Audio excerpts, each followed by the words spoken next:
emergency period, things were actually rationed to us. You can't consume how much ever you think you can consume. The government actually allots and gives your consumptions. In every war, in every nation which has gone through war, they'll know what this is.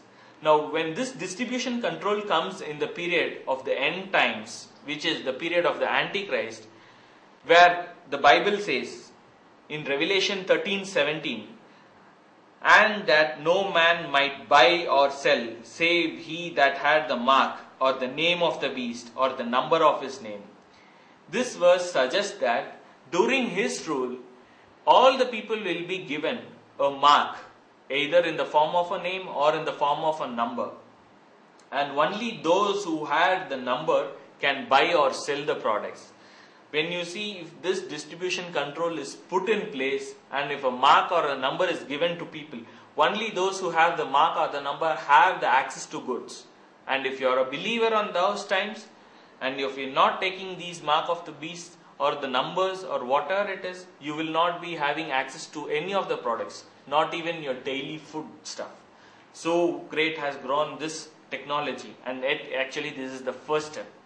The second thing, the RFID chip, which you see on the screen now, is actually an advanced version of the barcode. They work in the same principle of a barcode. Soon the barcode may disappear and they may be replaced with these RFID chips, which actually means radio frequency identification tags. Now, outside the usage of departmental store, RFID chips are used to track vehicles, to track airline passengers, to track your pets. It's being used extensively today. How do they use it? These are used in a method which is usually called a biochip. A biochip is usually put into a human's body and it is carried by the human wherever it goes. It is a mark which is put into our bodies. It started all with putting tags to pets.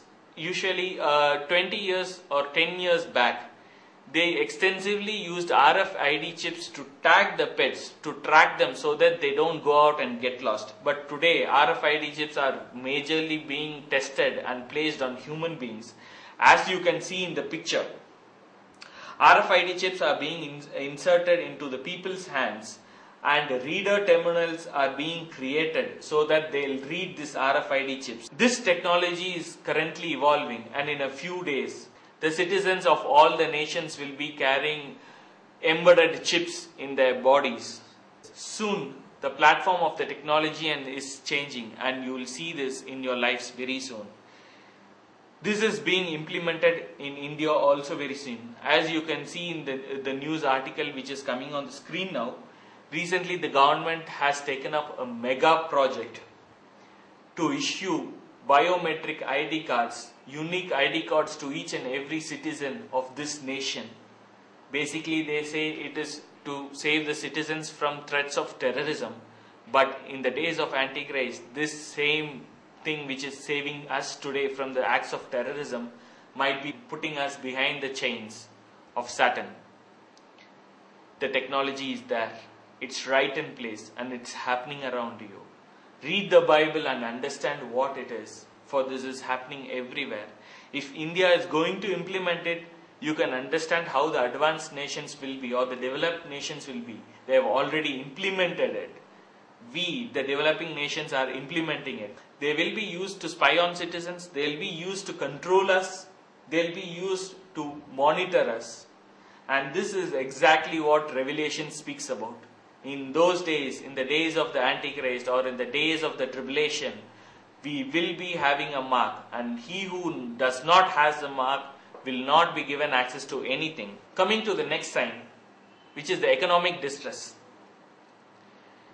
The Bible clearly says that in the end of the times there will be a huge economic collapse, and economic distress will burden the nations. In Luke chapter 21, verse 25 to 26, we read this verse. And the earth, and there shall be signs in the sun and in the moon and in the stars, and upon earth distress of nations with perplexity, the sea and the roaring waves. Know this, there is also a verse in James. James 5 verses 1 to 5. Go to now, you rich man, weep and howl for your miseries that shall come upon you. Your riches are corrupted, and your garments are moth-eaten. Your gold and your silver is cracked, and the rust of them shall be a witness against you, and shall eat your flesh as it were fire. You have heaped treasure together for the last days. Behold, the hire of the laborers who have reaped down your fields, which is of you kept back by fraud, cried, and the cries of them which have reaped are entered into the ears of the Lord of the Sabbath. You have lived in the pleasure of the earth, and been wanton, and have nourished your hearts, as in the day of the slaughter. Now here, the underlined verses which you can see clearly mentions that James says you have heaped treasure together for the last days. What is this, the last days? The Bible somehow technically defines the last days as when the land of Jerusalem or the city of Jerusalem goes back to the hand of the Jews.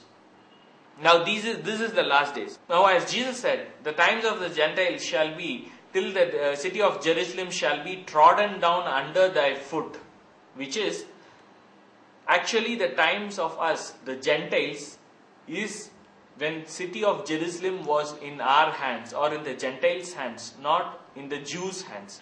Now when we go back to the history and see the history of the city of Jerusalem, after 70 AD, Jerusalem has never been in the hands of the Jews.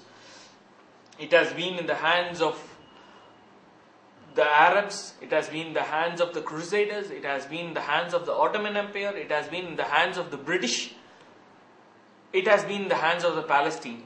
But in the year 1967, Jerusalem went back to the hands of the Jews after the 6-day war. After 2000 years, though they came back to Israel in 1948, Jerusalem as a city did not go back to their hands till 1967. And in the day of 1967, Jerusalem actually was taken back to full control by the Jews. This brings to close the prophecy of the times of the Gentiles. And when James say here in the last days, he means that in the last days when the power of the Jerusalem goes back to the hand of the Jews, this event shall happen. And when you see this event is happening now, you can see it all across us, in the papers, in the newses, in the radios, with our friends, whoever are losing jobs due to downsizing or due to layoffs.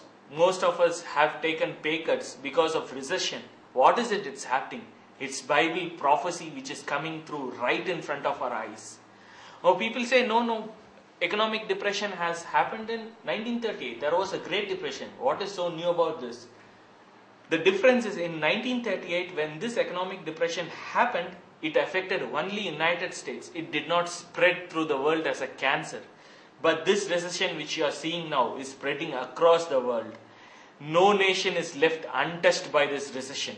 Every nation has been hit. Every economy has faced the stress of it. Every stock market has down rallied. Each and every individual citizen has been affected to a most part. This prophecy is happening now. In this end of days, there is this distress upon the earth. And if you can understand the prophecies of the Antichrist, which we'll be seeing the next, we can see that this recession is not going to end now. It is going to prolong in one way or the other. Here we come to the prophecies of the Antichrist. There are 3 major signs which are given as an indicator of the Antichrist, or to say more so, these 3 prophecies speak of a specific time frame or a specific period